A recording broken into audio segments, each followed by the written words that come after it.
In extenso, du conseil et de l'expertise comptable en France. Qui dit leader dit 600 millions d'euros de chiffre d'affaires en 2024. On a 7300 collaborateurs répartis dans 280 agences sur le territoire national. Nous accompagnons nos clients sur divers sujets, donc que ce soit de la création de l'entreprise jusqu'à sa reprise, ou encore en passant par la fusion et l'acquisition ou la formation professionnelle. On a également une branche dédiée aux acteurs privés et publics de l'hôtellerie et du tourisme, ou encore de la gestion de patrimoine. Et c'est en 2015 qu'Inextenso décide de renforcer son offre juridique avec un réseau de cabinets d'avocats d'affaires, Inextenso Avocat. Donc Inextenso Avocat, c'est 500 professionnels du droit répartis dans 80 agences. Et on a au total 8 cabinets d'avocats en région. Donc on va s'occuper beaucoup des PME et TPE, des professions libérales, des dirigeants, des particuliers, des associations et j'en passe. Et on va intervenir sur diverses expertises du droit, comme le droit du travail, le droit social, le droit corporate, ou encore un droit un peu plus spécifique comme le droit international, le droit des entreprises en difficulté ou encore le tourisme, hôtellerie et immobilier. Et on va intervenir surtout dans le conseil contentieux, la négociation ou les pré-contentieux. Et je vais laisser la parole à nos intervenants pour qu'ils puissent se présenter. Et comme on était avec Inextenso Avocat, je vais commencer avec Pierre-Jacques Castanet. Oui, bonjour à tous. Eh bien, écoutez, ravi de participer à ce direct du droit qui va concerner les conflits. Donc, Pierre-Jacques Castanet, je suis donc avocat et spécialiste en droit du travail et je préside le réseau Inextenso Avocat. Lila? Eh bien, écoutez, bonjour à tous, ravi de partager ce moment avec vous. Donc moi, je suis Lida Cluzel, je suis associée dédiée à la paye au sein du cabinet Inextenso. Et on va commencer avec la première question. Quelles sont les obligations légales de l'employeur en matière de prévention et de traitement des conflits? Donc Pierre-Jacques, si tu veux y répondre. Oui, belle question et belle question d'introduction. En fait, il faut toujours partir un petit peu des principes. Il y a deux principes clairs qu'il faut avoir à l'esprit. Le premier, c'est que l'employeur, l'entreprise, est responsable du bon fonctionnement de son entreprise, est responsable de l'organisation du travail. Bref, c'est la responsable d'une façon générale. Deuxième principe qu'il faut avoir à l'esprit, c'est qu'une entreprise, un employeur, a une obligation de sécurité à l'encontre, à l'égard plus exactement, de ses collaborateurs et de ses salariés. En d'autres termes, l'entreprise doit préserver la santé physique, ça on le sait depuis quasiment la fin du 19e siècle, mais également la santé mentale de l'ensemble de ses collaborateurs. À partir de là, une fois qu'on a ces deux principes en tête, eh bien on se rend bien compte que dès qu'il y a conflit, il y a perturbation, il y a un risque de désorganisation. Risque de désorganisation, et on va le voir tout au long de ce webinaire, qui peut avoir des incidences sur la santé, bien sûr physique, mais aussi éventuellement mentale des collaborateurs. Et c'est ce risque de désorganisation, c'est ce risque de baisse de performance qui va obliger l'employeur à ne pas rester passif vis-à-vis des conflits qui vont naître, qui vont germer au sein de sa propre entreprise. Donc voilà le principe, c'est effectivement sur la base d'obligations légales, quelque chose de pragmatique qui est de faire en sorte que l'entreprise ne soit pas désorganisée par les conflits dont on sait que l'énergie négative est redoutable. Et bah, du coup, on va aller sur la deuxième question. Quel peut être du CSE dans la gestion des conflits? Et on va continuer avec Pierre-Jacques, je pense. Alors oui, tout à fait. Soyons clairs, le seul responsable, comme je l'indiquais tout à l'heure à la première question, c'est l'employeur et uniquement l'employeur. Mais il se trouve que l'employeur, malgré tout, dans sa gestion de l'entreprise, peut avoir un certain nombre de partenaires. On pense notamment à la médecine du travail, on pense dans une certaine mesure aussi, même si parfois il y a un rôle répressif, à l'inspection du travail, mais il ne faut pas oublier le CSE, Comité social et économique, qui existe dans les entreprises à partir de 11 salariés et bien sûr dans les plus grandes.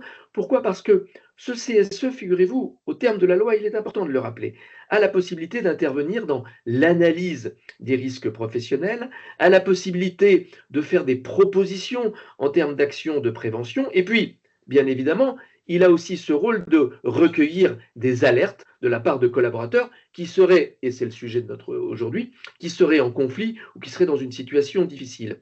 Et à ce titre-là, Le rôle, on va qualifier le rôle du CSE à ce niveau-là de partenaire au sein de l'entreprise pour effectivement participer à son niveau et sans être véritablement responsable au conflit, ou plus exactement à l'apaisement. Et à ce titre-là, un point qui est important, c'est la possibilité, avec son CSE, quand on a des situations vraiment très dures, très conflictuelles, peut-être parfois d'utiliser le CSE pour mener avec ce dernier des enquêtes internes. On pense notamment à toutes les situations de harcèlement, parce que souvent, conflit va générer des situations de plainte à ce niveau-là. Et le CSE peut avoir à ce niveau-là un rôle positif, mais qui, encore une fois, n'exonère pas l'employeur de sa responsabilité. Parfait. Et troisième question, quel Troisième est le question, alors. bon timing pour gérer un conflit? Oui, ben là, comment dire, je repartais dans ma lancée, mais c'est à Lila. Excuse-moi, Lila, vas-y. Alors, pour répondre à cette question, quel est le meilleur moment? Le meilleur moment, c'est le plus tôt possible. Pourquoi le plus tôt possible intervenir dans la gestion des conflits? Déjà, parce que plus on attend, plus le conflit se complexifie, plus il prend de l'ampleur et plus finalement, avec le temps, des éléments viennent s'ajouter. Donc, comment détecter le conflit? Il faut être alerte. On va démarrer par déjà des signaux faibles. Quand on sent un petit peu de tension, d'irritabilité, on peut décider à ce moment-là d'intervenir par de l'écoute, tout ça de façon plutôt informelle, un petit peu de médiation, mais vraiment à titre informel. Ensuite, on va rentrer dans l'étape plutôt de conflit avéré. Et comment on le détecte dans ce cas-là? C'est une communication rompue entre deux personnes, par exemple, un évitement, on évite de travailler ensemble, on évite d'avoir des projets communs, on n'échange pas comme on échange habituellement. Et dans ce cas-là, il faut prendre le temps de recevoir les personnes pour voilà, détecter les raisons de cette difficulté et surtout essayer de le solutionner. Et puis ensuite, finir par un entretien évidemment collectif avec tous les parties. On a le conflit ouvert après, où là, dans ce cas-là, on a plutôt l'affrontement. Donc en réunion, le ton monte, on sent qu'il y a parfois des pics qui peuvent être échangés. Et puis surtout, on peut constater un impact sur le travail et sur les performances. Et là, dans ce cas-là, il faut formaliser ça avec des entretiens formels et puis une médiation, on va dire, plus structurée. Et enfin, et on espère ne jamais en arriver là, plutôt des conflits destructeurs, où là, il y a des arrêts de travail, par exemple, des plaintes officielles. Et dans ce cas-là, c'est quelque chose d'urgent. Il y a des mesures d'urgence à mettre en place avec une enquête officielle et des sanctions à terme, voilà, si nécessaire. Le piège à éviter, attention, warning, c'est attendre que ça se règle tout seul. Les situations ne se règlent malheureusement pas toutes seules, et plus on attend, plus elles empirent. Donc, attention à veiller à régler ces conflits au plus tôt. Merci pour cette réponse détaillée. Et du coup, quelles sont les erreurs types à éviter? Donc, c'est un peu ce que tu viens de dire. Oui, et puis je vais même compléter en donnant des exemples concrets. Alors j'en ai ciblé certaines évidemment. Première erreur à éviter, c'est minimiser ou ignorer. C'est on baisse les yeux, on fait semblant de ne pas voir que le conflit empire ou du moins qu'il est là. Donc ce n'est pas la solution, il faut vraiment veiller à s'en occuper le plus tôt possible. Une des erreurs qu'il peut y avoir également, c'est de prendre parti trop vite, c'est de prendre parti pour la première personne qui est venue évoquer un conflit ou une difficulté avec un collègue. Donc attention à ne pas prendre parti et à veiller à écouter tout le monde. Une erreur également, c'est juger plutôt que comprendre. On a le fameux triangle de Karpman où il ne faut pas rentrer dans une structure de il y a une victime, il y a un sauveur et puis un bourreau désigné. C'est veiller à accompagner, mais tout ça sans surtout juger. Une des erreurs qu'on peut voir malheureusement encore aujourd'hui, c'est de le gérer par email. Voilà, et tout simplement voilà, faire l'état d'une difficulté par mail, interroger de pourquoi on en est arrivé à cette situation par mail. C'est vraiment dans la gestion de conflit, il faut favoriser la communication et l'échange direct. J'en ai encore des erreurs à éviter. Une erreur, c'est le manque de confidentialité. Attention au manque de confidentialité. Quand on vient, qu'on nous livre des difficultés, il faut veiller à maintenir cette confidentialité. Sinon, la confiance sera rompue au sein de l'entreprise et nous ne pourrons pas avancer sur ces sujets-là. Et enfin, deux petites choses. Nos managers ne sont pas toujours formés à la gestion des conflits. Donc, attention, c'est se préparer quand on doit assurer une médiation, un accompagnement de collaborateurs. Donc, voilà, veiller à bien se documenter, se préparer pour avoir les armes et pouvoir régler la situation. Et dernier sujet, assurer un suivi. Ce n'est pas parce qu'on a reçu les collaborateurs une seule fois qu'on a la sensation que la problématique est réglée, qu'elle l'est définitivement. Il faut assurer un suivi pour s'assurer que la situation n'empire pas dans le futur. Eh ben, merci beaucoup. Donc, 5e question, quels sont les outils de communication les plus efficaces pour désamorcer un conflit? Alors bien, en complément de ce que nous disait, Lila, il faut dans ce genre de situation, on est un peu comme au théâtre, il y a un certain nombre d'acteurs. Ces acteurs, c'est les salariés, c'est l'employeur avec des situations de conflit qui peuvent être soit entre les salariés eux-mêmes, soit entre verticales, entre l'employeur et entre les salariés. Et puis au milieu de tout ça, il y a ce qu'on appelle les managers, c'est-à-dire la hiérarchie. Et donc, si vous voulez, les acteurs sont multiples. À côté de ces acteurs multiples, il y en a un auquel il faut être attentif, qui est celui de la médecine du travail.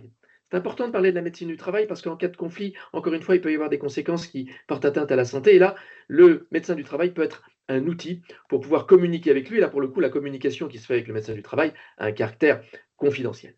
Comme l'a dit Lila, vraiment a raison. En ce qui concerne les outils de communication, si vous voulez, en soi, un outil de communication n'est pas négatif. Un mail, ça peut être utile, ça peut laisser des traces. Effectivement, ça permet de se constituer des preuves, etc. Ça permet d'acter un certain nombre de choses.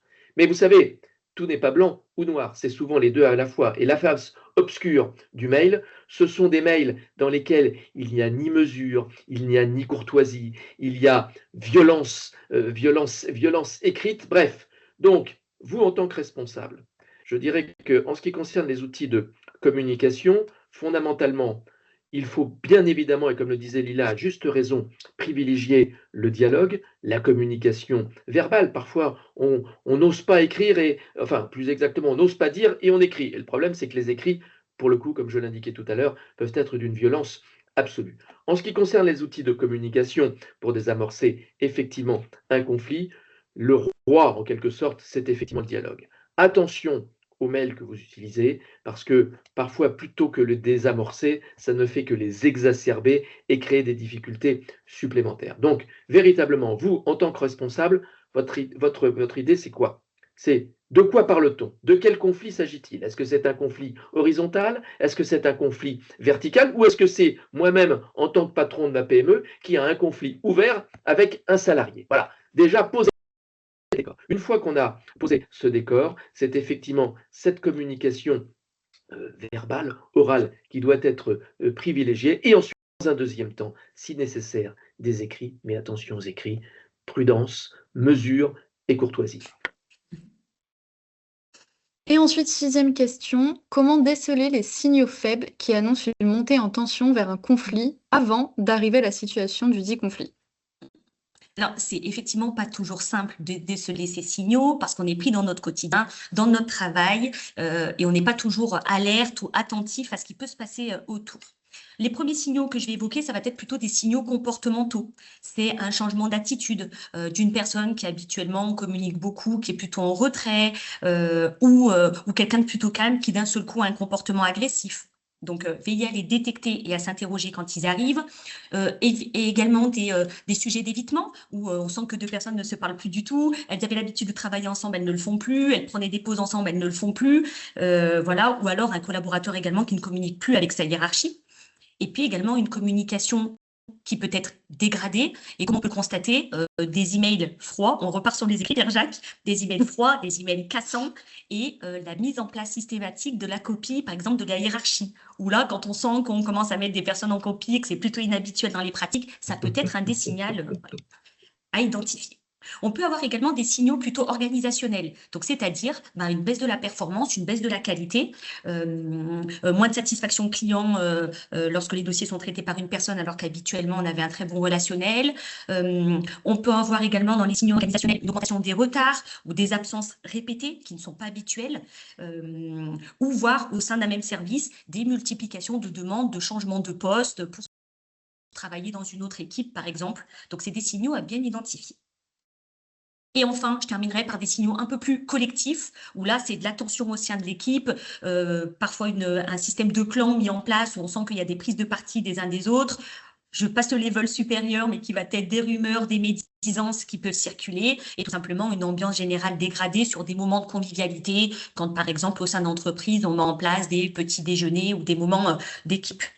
Donc, comment les détecter? C'est pas toujours simple, hein, c'est essayer de maintenir une proximité managériale, voilà, essayer d'organiser des points d'échange réguliers et surtout de s'inquiéter des changements de comportement de personnes avec lesquelles on travaille.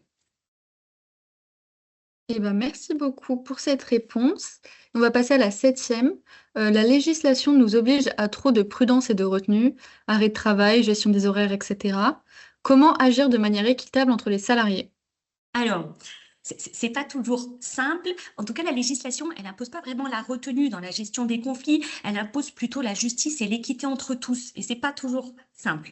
Je vois ici qu'on évoque les sujets d'arrêt de travail. C'est vrai que dans un contexte où il est difficile de recruter, où on est parfois en flux tendu au niveau de la production et où on s'inquiète d'un arrêt de travail, dans la gestion des conflits, on n'ose pas toujours être pas toujours formalisé, recevoir les collaborateurs de peur de l'absentéisme, etc. ou autre. Donc, ce n'est jamais simple. En tout cas, dans les principes qu'il faut penser à respecter, c'est déjà une égalité de traitement. Situation similaire, traitement similaire, donc potentielle sanction similaire, mais veiller à garder cette égalité de traitement pour agir de manière équitable entre les salariés. Également, un principe de proportionnalité. La réponse, elle doit être adaptée à la gravité des faits.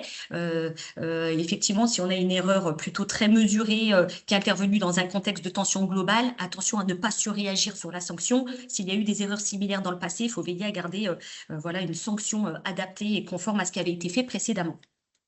Respecter le contradictoire également pour agir de manière équitable entre les salariés. C'est veiller à recevoir tous les partis, entendre tous les points de vue et l'avis des uns et des autres. Également, un sujet, alors là, ça va te rejoindre Pierre-Jacques, de traçabilité. On a parlé des mails, on a mis des warnings sur les mails. Malgré tout, quand on envisage d'entrer dans le cadre du disciplinaire, on a un sujet de tracer les événements, de tracer ce qui s'est passé, de tracer les entretiens qui ont pu avoir lieu, etc. Et voilà, la traçabilité a sa part d'importance là-dedans, donc il faut bien y veiller. Et la question 8, comment gérer un conflit entre mes salariés et un client?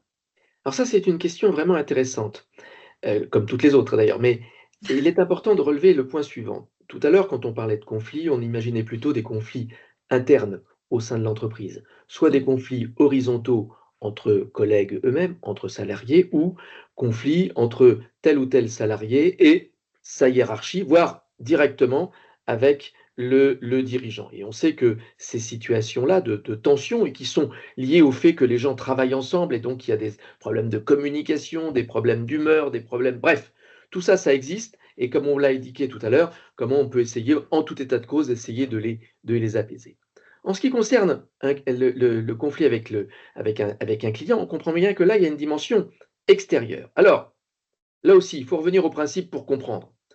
Je vous ai rappelé tout à l'heure que l'un des principes qui pèse, ou du moins une obligation qui pèse sur l'entreprise, c'est d'assurer la sécurité de ses collaborateurs. Et à partir de là, la gestion avec les clients est un élément qui peut être de nature à porter atteinte à la sécurité des collaborateurs. On sait, vous savez, la presse en est parfois fait l'écho de ces institutions. Je pense par exemple aux caisses d'allocation familiale qui ont affaire à une population qui est souvent elle-même très stressée, dans une situation de tension très forte et qui se retrouve parfois très vite dans une situation très conflictuelle entre les salariés de l'organisme et des usagers qui ne comprennent pas forcément à chaque fois ce qu'il leur est demandé. Bref, et donc là, on est dans une situation de tension extrême. Donc, cette atteinte à la sécurité, elle peut être résultée effectivement du seul contact avec le public d'une façon générale, et donc ça peut générer des conflits. À partir de là, il est important d'avoir deux choses à l'esprit.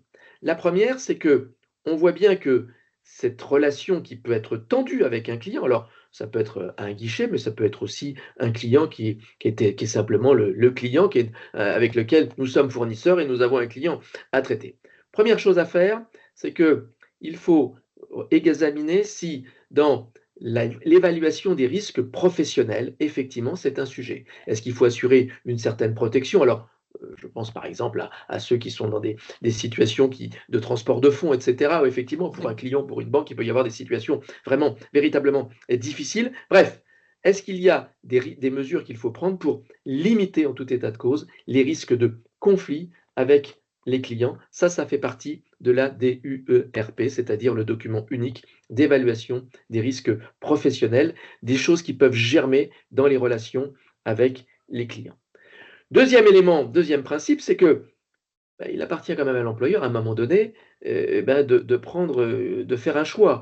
Est-ce que dans ce conflit, mon salarié Prenons l'exemple d'un salarié en l'espèce qui aurait été, est-ce qu'il est à l'origine par une incompétence, par un manque de savoir-faire, par un manque de savoir-vivre? Est-ce qu'il est dans une situation où il aurait été peut-être à l'origine, si ce n'est du conflit avec les clients, du moins qu'il aurait continué à persévérer dans ce conflit, à ne répondant pas aux attentes du client? Bref, la question qui se pose, c'est pas vraiment de savoir si quel est l'auteur, quel est le coupable, mais est-ce que votre collaborateur a fait le nécessaire dans ce qui est exigé de lui au niveau de ses conditions de travail, au niveau des responsabilités qui sont attendues?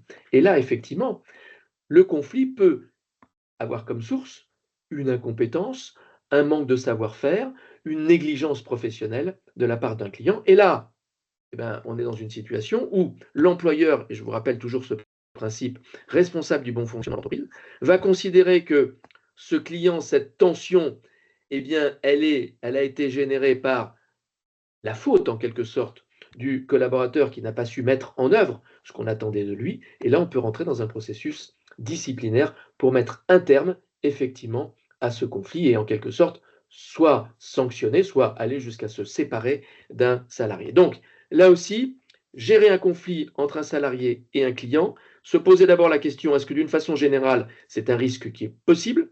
Parfois, il y a des collaborateurs qui n'ont pas de relation avec les clients, donc la question ne se pose pas. Mais dès qu'il y a en quelque sorte un face-à-face entre des collaborateurs et des clients, se poser la question de savoir est-ce qu'il n'y a pas des règles du jeu à fixer, est-ce qu'il n'y a pas la nécessité de prévoir effectivement tout un processus quand on n'est pas en mesure de répondre aux clients. Vous voyez, de prévoir, et ça on le dira tout au long de ce webinaire, des règles du jeu sur la façon de faire, sur la façon de fonctionner.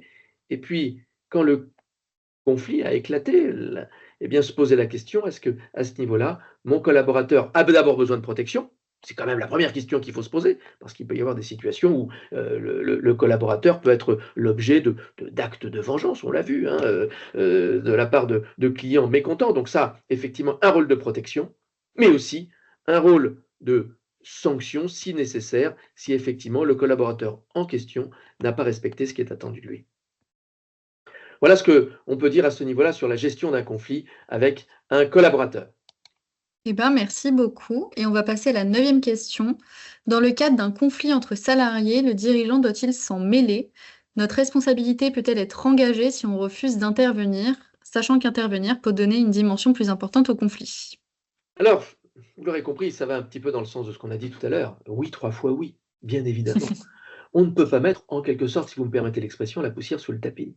Oh, c'est une histoire entre collaborateurs, voire parfois, avec un raisonnement un peu sexiste, entre collaboratrices, hein, je ne vais pas m'en mêler. Vous voyez, ce genre de comportement ou de propos machistes, voire complètement sexistes, qui est complètement à bannir. Non, vous êtes responsable du fonctionnement de l'entreprise. Quand effectivement, et on les voit bien, ça existe, hein, ces situations de tension, Lila en parlait tout à l'heure, de collaborateurs, elles sont dans elle ou il, vous voyez, moi-même, je genre le conflit, ils sont dans une même pièce, n'arrivent plus à se parler, n'arrivent plus à communiquer.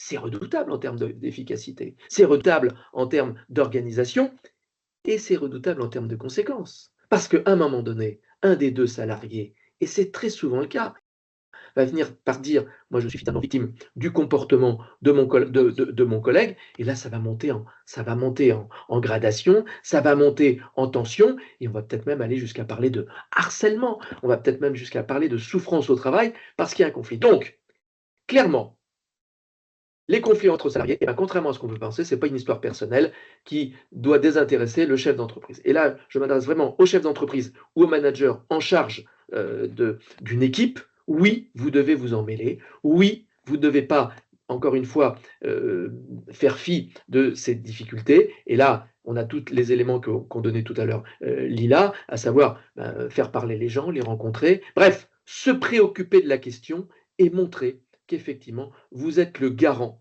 du bon fonctionnement de l'entreprise. Vous savez, le principe, il est clair. On ne peut pas sortir l'entreprise plus malade qu'on y est.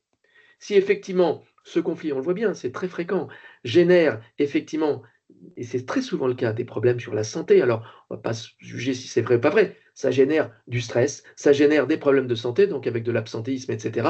Parce qu'au départ, il y a eu un conflit dont on n'a surtout pas voulu se mêler. Donc, au contraire, j'aurais presque envie de dire, mêlez-vous de ce qui ne vous regarde pas. Bonne conclusion. Et on va passer à la question 10. En tant que responsable, comment gérer un conflit entre collègues sans créer de favoritisme? Alors, là, si vous voulez, c'est comment dirais-je? C'est la suite de la question précédente. Je vous ai dit: «On se mêle de tout», donc vous allez vous mêler de tout. Mais une fois qu'on s'est mêlé de tout, qu'est-ce qu'on fait des gens qui sont, comment dirais-je? Qui sont en conflit? Alors, tout d'abord, premier élément, rappelez-vous le principe de protection. Mmh.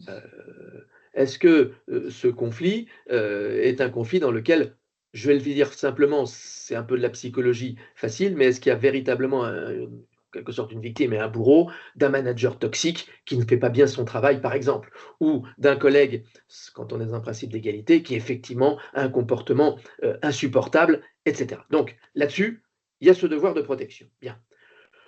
Quand on n'est pas dans cette situation aussi tendue, un conflit, ça peut être quelque chose qui peut présenter un vrai problème. Vous voyez, 2 collaborateurs qui, face à un client, s'envoient des noms d'oiseaux, ou qui clairement, à l'occasion d'une réunion professionnelle, manifestent un désaccord, manifestent une mauvaise humeur. Je veux dire, c'est dramatique face notamment face à un client. C'est dramatique en interne dans les équipes. Donc à partir de là, le principe de protection de vos collaborateurs, j'en ai parlé. Il y a un autre principe. Vous voyez, il faut toujours se raccrocher à quelques règles du jeu impératives qui font toute le sel du droit du travail. C'est le principe de l'individualisation des éventuelles sanctions. Vous voyez, quand on dit favoritisme, il y a une dimension subjective. On va protéger l'un plutôt que l'autre. On va être subjectif, on va être dans l'affect. On va être dans quelque chose où, finalement, si vous me permettez là aussi l'expression, à la gueule du client. C'est pas ça l'individualisation des fonctions. On peut parfaitement, dans des situations où parfois il y a eu l'exemple classique, c'est 2 collaborateurs qui se tapent dessus. Oui, c'est des choses qui arrivent hein, dans la vie de l'entreprise, c'est parfois rude, hein, on le sait très bien. 2 collaborateurs qui se battent dessus dans l'atelier. Bon, eh bien là, effectivement, vous avez le droit à individualiser les sanctions. Il peut y avoir un collaborateur je dirais blanchi sous le harnais, qu'on connaît depuis des années, dont on sait que c'est quelqu'un qui a jamais eu par exemple, qui a jamais eu de sanction auparavant, qui manifestement à un moment donné est sorti de ses gonds. Bon, peut-être que celui-là, il ne mérite qu'un avertissement. Alors qu'un autre, qui a peut-être un passé disciplinaire plus compliqué, un passé disciplinaire plus lourd, qui, dans les différents entretiens que vous avez pu avoir, entretiens d'évaluation, clairement, c'est quelqu'un qui est rigide, c'est quelqu'un dont on sent bien que l'adaptation est difficile, eh ben, il aura peut-être plus qu'un avertissement. On pourra peut-être même aller jusqu'au licenciement. Donc rappelez-vous une chose, c'est pas du favoritisme que d'individualiser les peines. Mais bien évidemment, l'individualisation suppose de se fonder sur des raisons objectives et pas sur un gueule du client, parce que là, effectivement, si on est à ce niveau-là et dans la plus totale subjectivité et affect, il y a effectivement favoritisme. Bah, merci beaucoup Pierre-Jacques. On va passer à la question suivante. Comment gérer un salarié en conflit avec un alternant? Ah, un Là, alternant. peut-être. Pourquoi on se On pose la prend toutes question d'un on prend toutes les alternant? listes, là, vraiment. Ne soyez pas démoralisés à la suite de ce webinaire. Hein. Parfois, il peut y avoir la C'est pas paix aussi dans une l'objectif, c'est entreprise. bien vous préparer. Pourquoi on se pose la question d'un alternant? Bah déjà, premier sujet, peut-être, l'alternant, ça peut être quelqu'un de mineur. Donc quelqu'un de mineur, quelqu'un qui démarre dans le monde professionnel, qui n'a pas toujours les codes professionnels hein, et qui démarre son activité. Une situation parfois particulière avec un alternant, parce que j'espère que vous ne connaissez pas cette situation où lorsque vous avez un sujet avec un salarié, la famille intervient. En tout cas, ça m'est déjà arrivé dans le cadre de rapport avec un alternant d'avoir un appel de la maman et d'avoir les parents qui peuvent intervenir. C'est arrivé. Ils ont raison, ils protègent leur enfant, Lila. Ils ont raison. En tout cas, ça confirme bien que concernant l'alternant, on peut prendre parfois des mesures un petit peu différentes et du moins veiller à plus d'accompagnement en tenant compte du fait qu'il peut s'agir de quelqu'un de mineur, de quelqu'un qui démarre dans le monde professionnel et qui n'a pas toujours les codes, et au-delà de ça, du fait qu'elle est présente partiellement dans l'entreprise, parce qu'elle alterne entre l'école et l'entreprise, et que cette jeune personne voilà, n'est pas constamment présente dans l'entreprise, donc n'assiste pas à tout ce qui s'y déroule, et doit se réadapter à chaque retour de l'école à ce qui s'est passé sur les 15 derniers jours au sein de la structure, quelles sont les évolutions de process, de normes, comment ont pu avancer les dossiers sur lesquels on travaillait en commun, etc. Alors, quand il y a une difficulté, un conflit potentiel avec un alternant, il faut déjà identifier la source. Quelle peut être la source? Est-ce que c'est justement du fait de cette alternance qu'il y a une difficulté d'organisation de l'alternant? Est-ce que c'est la différence de rythme qui peut créer parfois un malentendu avec des collègues? Et en fonction de l'organisation mise en place au sein de l'entreprise et parfois même avec le tuteur, ça peut poser question. C'est important également de veiller à recadrer, clarifier peut-être les rôles respectifs et les missions de chacun. Rappeler au sein de l'entreprise que l'alternant, c'est quelqu'un de débutant qui se forme au métier à notre métier au quotidien et qu'il est encore en phase d'apprentissage, donc on ne peut pas attendre de lui la même chose que d'un collaborateur confirmé, voire senior. Dans l'accompagnement également de l'alternant, c'est important de veiller à toujours bien associer son tuteur également, son tuteur qui l'encadre au sein de l'entreprise. Et donc s'assurer que lui a bien compris le périmètre de l'alternant, veiller à ce que ce soit clair, à ce qu'il assure correctement son rôle, et tout en veillant à bien valoriser l'alternant également pour le travail qu'il réalise au quotidien et pour désamorcer potentiellement la problématique. Donc il faut évidemment le soutenir et voir envisager une médiation si c'est nécessaire et si la situation ne se règle pas avec cet alternant. Mais attention, parce que compte tenu de tout ce que j'ai évoqué en introduction, c'est quand même des personnes, on va dire, plus fragiles potentiellement, ou du moins qui ont besoin de plus d'accompagnement. Donc, il faut vraiment y veiller et faire attention. Merci beaucoup pour tous ces points. Prochaine question, comment réagir face à un collaborateur qui nous fait part d'un conflit, mais finalement nous demande de ne pas intervenir par peur de mettre à mal une personne de l'équipe? Alors, c'est très délicat comme situation, très, très délicat, Ce parce serait qu'on trop nous a simple. Ouais, on nous fait part de cette situation, donc la sensation de devoir intervenir. Déjà, première chose, c'est pourquoi la personne finalement nous demande de ne pas intervenir. Quelle est la raison? Est-ce que c'est la peur des représailles? Est-ce que c'est une honte? Est-ce que c'est que la personne se soucie de régler la situation seule? Donc après notre échange, peut-être, elle se dit, bon, bah, allez, je vais aller voir cette personne avec laquelle je rencontre une difficulté, évoquer le sujet avec elle, et j'espère que la situation pourra se régler comme ça. C'est quelque chose qu'on peut tout à fait envisager. On peut l'envisager dans quel contexte? En fonction de la gravité de la situation. Si c'est une situation qu'on estime pas grave et qui peut se régler entre les salariés eux-mêmes, on peut laisser faire. En revanche, si on est sur une situation de harcèlement, de danger, on a une obligation d'intervention, il n'y a même pas à se poser la question, et c'est quelque chose qu'il faudra expliquer à la personne qui est venue échanger avec nous, c'est lui dire qu'on a un devoir de sécurité à son égard et qu'on devra intervenir. Et puis également, ce que je dois analyser au-delà de ça, c'est quel impact cela a sur le travail. Si c'est un conflit qui affecte l'organisation de façon très directe et que la personne souhaite régler la problématique par elle-même, on va peut-être se devoir de lui dire, écoute, oui, je te laisse échanger avec la personne, mais par contre, je vais devoir vous recevoir quand même toutes les deux pour repérer la situation, parce que là, c'est un impact sur le travail quotidien, c'est une situation qui est importante.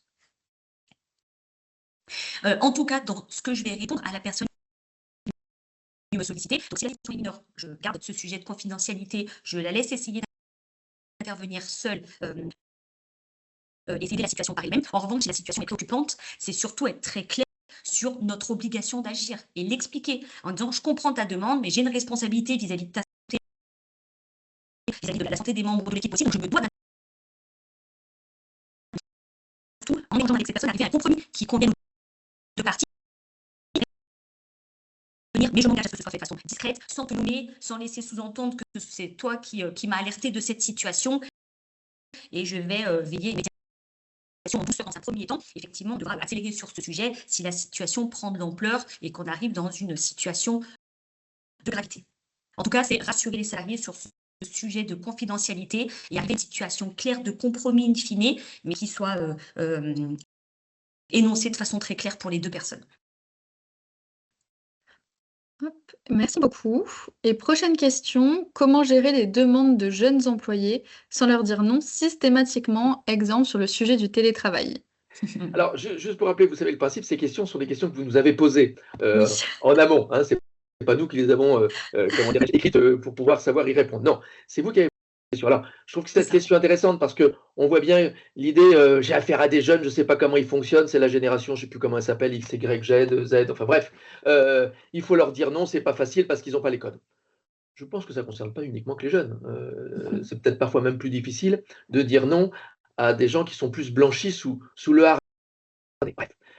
En fait, la question plus générale, au-delà des jeunes et que l'on peut mettre sur le compte d'une absence de code et de contraintes parce qu'ils rentrent pour la première fois un peu dans le monde du travail. Si on ouvre un peu le focus, si on ouvre un peu la focale, et justement qu'on est sur la question du télétravail, eh bien, l'idée c'est de dire, mais quel est ou quels sont au sein de l'entreprise le jeu? Faire, qu'est-ce qu'on peut pas faire? Et ça, je pense qu'un chef d'entreprise a l'obligation véritable, s'il veut aller dans le sens d'une plus grande performance, d'une meilleure organisation, de fixer le cadre. Qu'est-ce qu'on peut faire et qu'est-ce qu'on peut pas faire? Et en particulier en ce qui concerne le sujet du télétravail, qui aujourd'hui, vous savez, est un peu considéré comme une espèce d'avantage particulier, d'un espèce de droit acquis, bref. Et puis finalement, on pourrait se dire, mais à quoi ça sert d'aller retrouver des collègues? On peut tout faire chez soi. Bon, eh ben non. Eh ben non. Moi, dans mon entreprise, j'accepte le télétravail, mais je l'accepte à certaines conditions, suivant certaines modalités et un rythme que j'ai, moi, en tant que chef d'entreprise, fixé. Si je dis effectivement que dans mon entreprise, c'est au moins, par exemple, 3 jours de présentiel, eh bien, un jeune ou un moins jeune qui vient dans mon entreprise et qui me demande plus, va lui dire, bah, c'est non. La règle dans cette entreprise, si tu souhaites y travailler, c'est 3 jours. Alors, bien sûr, il peut y avoir des exceptions. On peut penser à des situations, comment dirais-je, ou à titre personnel, bref. Mais je les mets à part, ces situations. Fixer la règle du jeu. Et vous savez qu'en matière de télétravail, notamment, il est fortement recommandé d'établir ce qu'on appelle une charte. Une charte, c'est la règle du jeu, c'est le terme de jargon juridique pour venir dire, bah voilà, au sein de mon entreprise, voilà exactement comment on va faire. Alors, cette charte, elle peut évoluer avec le temps, hein, mais il est intéressant de la prévoir, de prévoir qu'il peut y avoir une réversibilité. Quand le télétravail, par exemple, ça n'est pas un droit acquis. Si à certains moments, il est nécessaire parce qu'il faut rencontrer les clients, parce qu'il faut se déplacer, que sais-je encore, eh bien, on a la possibilité, quand bien même il est prévu que c'est un jour de télétravail, de pouvoir dire à un collaborateur,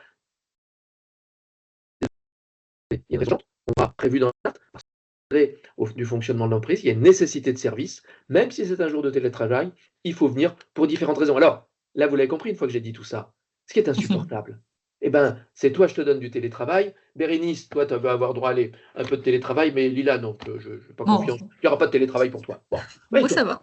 eh ben, c'est insupportable. Donc, là aussi, l'idée, c'est pas de dire non systématiquement à des jeunes. L'idée, c'est de dire en amont, voilà, tu viens dans mon entreprise, voilà à quoi tu t'attends. Et surtout, encore une fois, ne pas tomber, comme je l'ai indiqué tout à l'heure, et la question était pertinente, dans le favoritisme. Donc là aussi, vous voyez, et ça c'est important, et on crée souvent des conflits parce que on a une règle qui est subjective, qui est en fait protéiforme en fonction de l'interlocuteur. Toi, tu es vieux ou tu es plus ancien, tu vas avoir droit à ça. Toi, tu es plus jeune, bah non. L'important, c'est pas l'âge, l'important, c'est le bon fonctionnement, l'efficacité au niveau de l'entreprise. Voilà ce qui me paraissait véritablement important en ce qui concerne ce sujet-là pour prévenir les litiges. Bah, merci beaucoup, c'était très clair. Et on va passer à la question 14.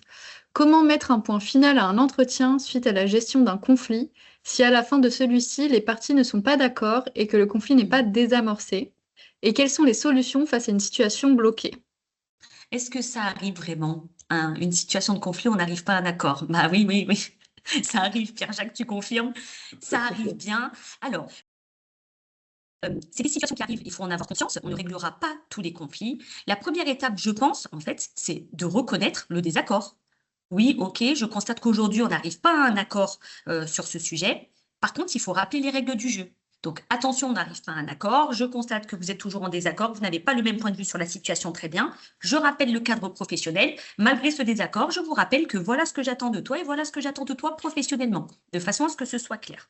On fixe des règles du jeu minimales, donc voilà ce que j'attends de vous professionnellement, mais dans le cadre de vos relations, voilà ce que j'attends également. Donc j'attends de vous une communication respectueuse, des emails bien formulés, une collaboration sur certains dossiers parce que c'est comme ça que l'organisation le prévoit. Mais en tout cas, il faut que ce soit clair au moment de cet entretien.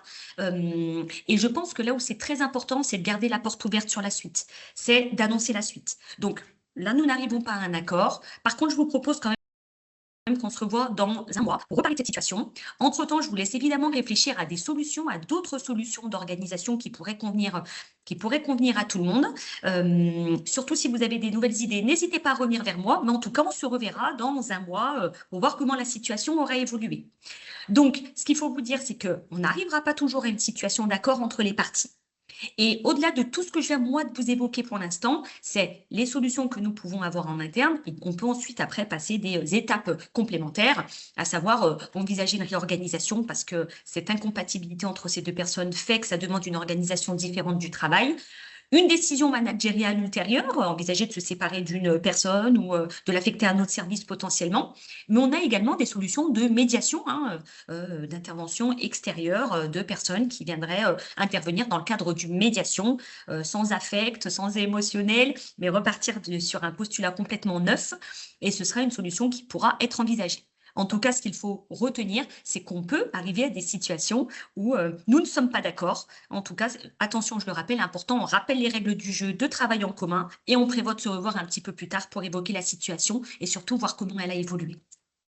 Il a vraiment raison là dans cette, comment dirais-je, dans la réponse à cette question. On n'est pas dans une entreprise en gros pour faire le bonheur des gens, soyons clairs. Et les conflits, ça existe. Les conflits, si vous voulez, ils n'arrivent à la surface et on se met à en parler que quand ces conflits ont pour conséquence de porter atteinte au fonctionnement normal de l'entreprise. Si au sein d'une entreprise, il y a des gens qui ne s'aiment pas, à la limite, là pour le coup, si ça ne remonte pas et si ça ne perturbe pas le bon fonctionnement, j'aurais presque envie de dire, ben, et alors? Ce n'est pas le sujet. Donc à partir de là, comme l'a dit Lila tout à l'heure, une fois que ce conflit est remonté à la surface, c'est-à-dire qu'on se rend compte que objectivement, eh ben, ça crée un problème de fonctionnement, de performance, de baisse de performance, d'ambiance, etc., etc. À partir de là, on va mettre en œuvre les différentes process dont vous a parlé Lila. Ça ne veut pas dire que les gens n'auront pas encore toujours du ressentiment, bien évidemment. Mais si ça fonctionne, ça fonctionne. Enfin, si ça fonctionne. Si on arrive à retrouver un fonctionnement normal. Et donc, finalement, une situation bloquée, ça voudrait dire que le dysfonctionnement sur l'entreprise, je ne parle pas du conflit lui-même, les conséquences continuent. Et là, effectivement, si la situation est bloquée parce qu'il y a une permanence des dysfonctionnements, c'est là, comme le disait Lila tout à l'heure, qu'il y aura des décisions managériales à prendre qui peuvent aller jusqu'à la séparation. Vous voyez, vous, chef d'entreprise, vous n'êtes pas là, je dirais, pour faire la paix des braves en quelque sorte. Vous êtes là pour faire simplement en sorte que les gens qui sont payés fassent le travail pour lequel ils sont payés et que l'entreprise fonctionne. J'aurais envie de dire, pas besoin d'aller beaucoup plus loin. À partir de là, si effectivement ces désaccords portent atteinte à ce propre fonctionnement, à vous de prendre vos décisions managériales. Et finalement, Lila, ce qu'on voit très souvent, et on le sait, toi et moi, c'est finalement une forme de lâcheté de la part du chef d'entreprise, qui encore une Absence de fois a courage tenté quelque managérial. chose et finalement ne veut pas intervenir. Vous voyez, on retrouve toujours ce même lien. Et quand on parle de responsabilité, ben, la responsabilité, c'est aussi dire à un moment donné, ben, voilà les décisions que je prends. C'est une décision qui peut être lourde de conséquences, c'est une décision qui peut entraîner éventuellement un risque contentieux, c'est vrai, mais au moins on l'a externalisé et on l'a pris cette décision. Et finalement, en matière de conflit, la pire des choses, c'est la non-décision de la part du chef d'entreprise, qui laisse gonfler, pourrir la situation, avec derrière des conséquences, parce que laisser pourrir une situation, j'aurais envie de dire entre voisins, on s'en moque un peu, mais au sein d'une entreprise derrière, ça va être « je vous accuse de harcèlement, je vous accuse de porter atteinte à ma santé, etc. » Vous voyez, derrière, il y a toutes ces conséquences si effectivement le chef d'entreprise ne prend pas ses responsabilités. Donc là, encore une fois, on n'a pas réussi à se mettre d'accord, le conflit entre les salariés continue, bon, ça affecte le fonctionnement de l'entreprise, et ben, je vais prendre des décisions, je vais individualiser éventuellement les sanctions, comme je l'ai dit tout à l'heure. Eh ben, merci à vous deux pour ces précisions. Et on passe à la question 15. Quelle attitude adopter face à l'insubordination d'un salarié dont l'opposition systématique est un frein au bon fonctionnement de l'entreprise? Bon, alors, je vais répondre en conclusion à ça, parce que l'opposition systématique, on imagine tous quelle est la conséquence à cela. En revanche, je vais remonter un petit peu où quelle attitude je dois adopter face à la subordination d'un salarié. D'accord? Donc, la subordination, c'est que le salarié a refusé d'exécuter une consigne qui a été donnée par son employeur sans que ce soit pour l'instant de manière systématique. Première question, c'est déjà, est-ce que la consigne qui avait été donnée, elle était normale, légitime, et est-ce que finalement la tâche que j'ai demandé d'accomplir à mon salarié répondait bien à sa fiche de poste, rentrait bien dans son périmètre, dans le cadre de ses fonctions, et est-ce que c'était normal? Il faut également que je me demande si ce refus, il est isolé ou il est répété. Si c'est sur 15 années de carrière, un salarié qui un jour refuse de, par exemple, ranger des cartons d'archivage parce que ce jour-là, il a mal au dos et qu'il avait consulté le médecin la veille au soir, vous voyez, c'est un refus anecdotique. Et pour le coup, il y a une justification, une réelle justification de la part du salarié là-dessus. Et voilà, est-ce que le motif est légitime? Donc là, a priori, il est complètement légitime. Le sujet, c'est que quand ça arrive et qu'il n'y a pas vraiment d'explication à cela, c'est effectivement recevoir le salarié, comprendre pourquoi il a dit non. Est-ce que c'est lié à des tensions, par exemple, avec son manager, son responsable? Est-ce qu'il y a un contexte autre que je ne maîtrise pas? Est-ce qu'il y a des éléments peut-être de favoritisme? On demande toujours à une personne et pas à l'ensemble de l'équipe. En tout cas, il est important quand même de recueillir la raison pour laquelle le salarié s'est opposé à l'exécution de cette tâche. Et ensuite, là, je vais passer à la conclusion. Si c'est systématique et légitime, il faut rentrer dans le cadre de sanctions disciplinaires. Et Pierre-Jacques me complétera parfaitement sur le sujet. On va avoir plusieurs niveaux. Si c'est un acte plutôt isolé, que le collaborateur ne souhaite pas réaliser une tâche et qu'il n'a pas de justification à ça, on va pouvoir commencer par un rappel à l'ordre, échelonner sur un avertissement et voir rentrer dans le cadre de sanctions disciplinaires beaucoup plus larges. Pierre-Jacques, je te laisse me compléter sur le sujet de la sanction. Oui, oui, tout à fait. On peut effectivement aller jusqu'à éventuellement se séparer de la personne. On est dans ce qu'on appelle l'insubordination. Il y a quand même, si vous voulez, une réalité à rappeler. Le monde de l'entreprise n'est pas un monde égalitaire, qu'on le veuille ou non. On est dans ce qu'on appelle le lien de subordination, qui est une chose très claire, c'est-à-dire un lien de subordination, c'est-à-dire qu'il y a quelqu'un, ce quelqu'un c'est l'employeur ou le hiérarchique, manager, on l'appellera comme on veut, qui a une triple faculté de donner des instructions, de les contrôler et, le cas échéant, de les sanctionner. Donc vous voyez qu'on est dans ce rapport inégalitaire de quelqu'un qui est payé pour faire un travail en fonction des instructions qui lui sont données. Et donc, et si ce salarié en question n'apprécie pas de recevoir des instructions, il devient profession libérale. Voilà, il devient artisan, c'est très très bien, mais il n'est pas salarié.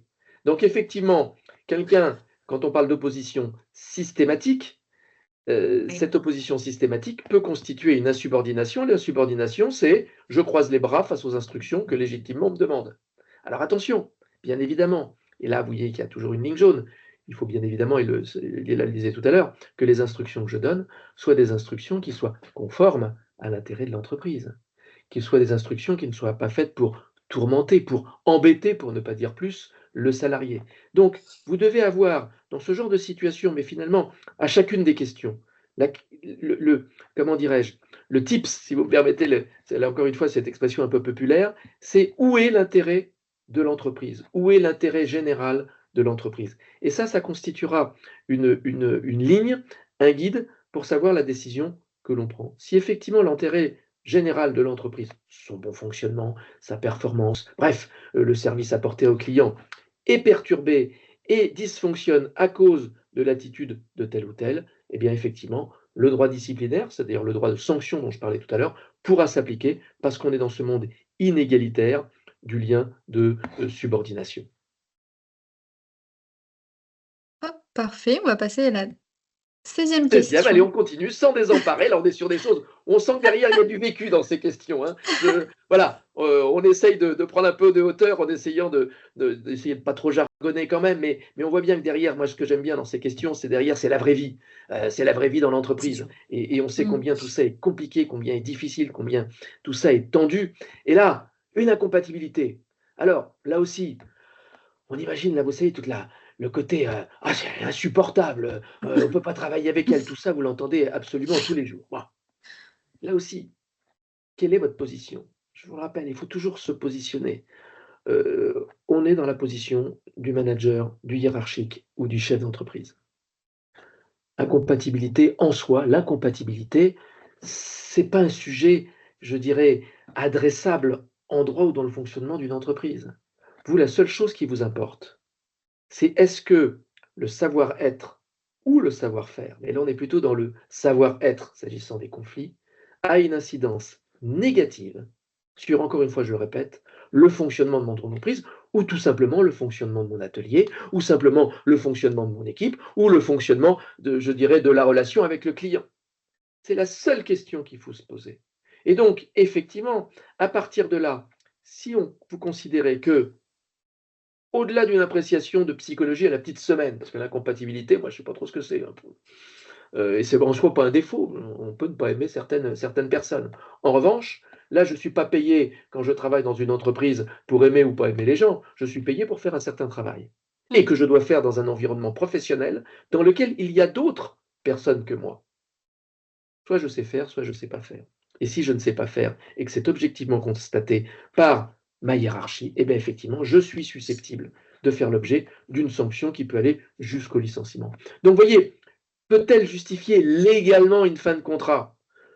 Tout, on peut, vous savez, en France, on vient dire c'est compliqué de licencier. Non, c'est pas compliqué de licencier. Ce qui est compliqué à gérer, c'est les conséquences du licenciement.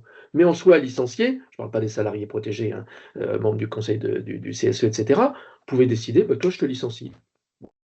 Tant mieux si j'ai un motif. Si je n'ai pas de motif, je prends mon risque. Bon, mais je prends mon risque.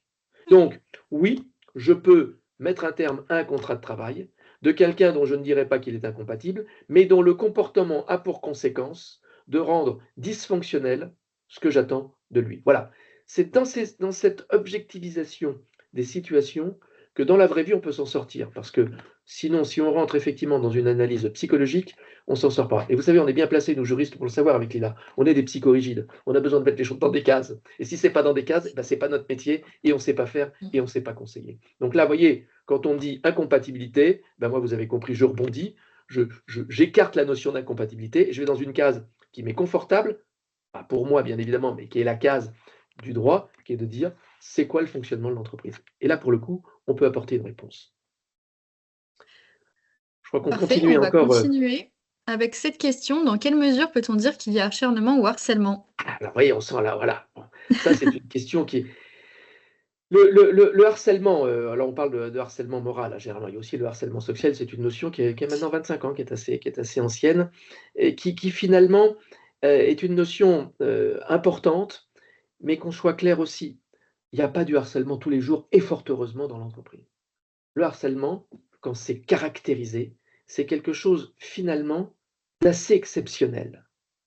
Pour qu'il y ait harcèlement, il faut qu'il y ait, pour faire simple, une répétition d'agissements ou quelques agissements qui ont pour effet ou pour objet de porter atteinte à la santé, à la dignité et même aux conditions de travail de tel ou tel collaborateur.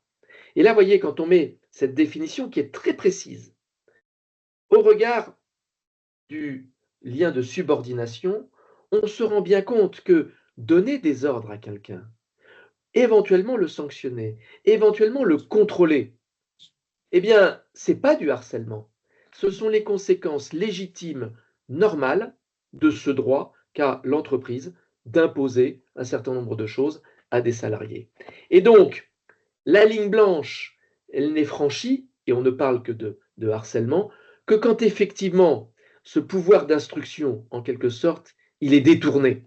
Il n'est pas fait dans l'intérêt de l'entreprise, mais il est fait, vous savez, pour tourmenter. C'est je te prive de ton téléphone portable, alors que tous les autres ont leur téléphone portable. Bah pourquoi? Parce que j'ai envie de faire ça. Je te déstabilise. Là, vous voyez, c'est là où il est important de dire attention, le harcèlement, c'est quelque chose de très spécifique. Alors, en ce qui concerne le acharnement, je ne sais pas ce que c'est le acharnement. L'acharnement, pardon, pas le acharnement. L'acharnement, je ne sais pas ce que c'est. L'acharnement, c'est peut-être une forme de harcèlement, peut-être, mais c'est pas, comment dirais-je, il n'y a pas d'un côté de l'acharnement et de l'autre côté du harcèlement. Ce sont des notions différentes. Il y a une notion juridique qui est du harcèlement, qui est, comme je vous l'ai dit, quelque chose de tout à fait spécifique. En revanche, ce qu'il peut y avoir, c'est de la souffrance au travail. Et là, c'est une notion aujourd'hui qui prend beaucoup d'importance, notamment dans les contentieux. Il n'y a pas vraiment harcèlement, il n'y a pas un bourreau, une victime, il n'y a pas une relation totalement toxique, mais il y a effectivement de la souffrance parce qu'il y a une surcharge mentale, parce qu'il y a une fatigue excessive, parce qu'il y a des conditions de travail qui sont difficiles. Et cette souffrance, vous, chef d'entreprise, waouh, warning, je me rends compte que j'ai du personnel qui souffre, j'ai du personnel qui est en souffrance. Vous voyez, c'est quand on voit la multiplication des arrêts de travail, quand on voit un turnover très important dans une entreprise. Bref, il y a tous les signaux faibles dont parlait tout à l'heure Lila, ou quand on voit qu'il y a des situations de conflit, parce que souvent les situations de conflit, c'est que les règles ne sont pas claires. Qu'est-ce que tu me demandes de faire? Je ne suis pas d'accord avec ce que tu me demandes de faire. Bah, si les règles ne sont pas claires, effectivement, il va y avoir conflit entre un subordonné et son supérieur hiérarchique, voire entre deux collaborateurs. Donc voilà, tout ça pour vous dire que le harcèlement, il ne faut pas le mettre à toutes les sauces. C'est quelque chose de spécifique, de tout à fait exceptionnel. Et tout l'objectif de ce webinaire, c'est de faire en sorte que justement, quelqu'un n'ait pas à se plaindre de harcèlement. Et quand quelqu'un se plaint de harcèlement, la question de savoir, c'est est-ce véritablement du harcèlement ou est-ce autre chose? Et quelles sont les mesures que l'on peut prendre? Parfait. Avant-dernière question, on va être dans les temps, il n'y a pas de Et là, problème. on a la dernière question. On a la Quelle est la dernière. meilleure Alors, manière de proposer une La rupture rupture conventionnelle. La conventionnelle? rupture conventionnelle, deux choses très rapidement. La rupture conventionnelle, ça peut être soit du top là, tu veux partir, je suis d'accord pour que tu partes, hop, on signe un méchant CERFA, tout le monde est content, c'est parfait, j'ai droit à mon chômage, j'ai droit à un peu d'indemnité, une indemnité de licenciement, tout le monde est content, c'est très bien. Ça, en vérité, rien à dire. Bien sûr, la seule condition, c'est qu'il n'y ait pas un pistolet sur la tempe de l'une des deux parties. Généralement, le salarié. Est-ce que tu es d'accord pour qu'il y ait, je pointe comme si j'avais un pistolet, vous l'avez compris, pour une rupture conventionnelle, ça ne marche pas. Il faut qu'on soit à égalité. Tu veux partir, je suis d'accord que tu partes. Finalement, ça tombe bien, on signe une rupture conventionnelle. Ça, pour le coup, c'est génial. En revanche, il y a une autre solution, c'est quand la rupture conventionnelle est un outil juridique au service d'une solution conflictuelle, généralement entre un salarié et un employeur, où effectivement ça ne marche pas. Et là, effectivement, la rupture conventionnelle présente des mérites incroyables, neutralité du motif, droit au chômage, risque de contentieux ultérieur quasiment nul, bref. Mais c'est le résultat d'une négociation qui doit pouvoir se faire de façon, comment dirais-je, contradictoire, dans le respect des uns et des autres. Et là, pour le coup, la rupture conventionnelle présente un vrai intérêt. Alors maintenant, à la question, je refuse, comment dirais-je, je gère une rupture conventionnelle. Alors, attention, quand on vous demande une rupture conventionnelle, l'expérience montre, Lila, si tu es d'accord, je refuse les ruptures conventionnelles, moi, en tant qu'employeur, par principe. Souvent, généralement, on n'a pas forcément affaire à quelqu'un de très, très motivé et très investi, et parfois on se rend compte qu'il y a des dégâts collatéraux importants. Je vous le dis juste comme ça, ne jamais faire d'un refus une question de principe. Je parle en qualité d'employeur, parce que généralement les conséquences sont assez négatives sur l'investissement du salarié. Maintenant, comment gérer le refus d'un salarié? Gérer le refus d'un salarié, j'ai le droit de pas signer je suis salarié, j'ai le droit de pas signer une rupture conventionnelle. Bon, vous me proposez une rupture conventionnelle, je la refuse, point barre, retour à zéro. Et là, soit la vie continue, soit moi en tant qu'employeur, je considère que je vous avais fait une proposition, j'avais le droit de vous la faire, cette proposition, ça va dans le sens de la conciliation, ça, vous n'en voulez pas, et je vais passer peut-être à la vitesse supérieure, parce que je considère que vous avez manqué à vos obligations contractuelles, et je vais peut-être aller jusqu'au licenciement. Donc gérer le refus d'un salarié, mais encore une fois, qu'est-ce qu'il y a c'est quoi la situation? La situation, ça peut être la vie continue, comme je l'ai dit, soit il refuse, mais attendez, vous le refusez, mais vous êtes en tort là. Je vais aller jusqu'au bout de la procédure, d'éventuelle rupture du contrat de travail. Donc voilà, rupture conventionnelle, situation très simple, situation plus complexe, qu'il faut savoir gérer comme un outil de négociation, voire si ça échoue, comme une première étape avant d'aller plus loin. Eh ben, merci à tous Eh d'avoir ben oui, c'était la fin, participé à c'était cette direct du droit. la 18e question. Moi, vous Parfait. voyez, je partais, j'étais encore parti pour 1 heure avec Lila. On aurait bien aimé la fin nous tenaille un peu quand même. Il n'y a pas d'autres questions? Non, je crois qu'il n'y en avait pas d'autres. Non, pas d'autres questions.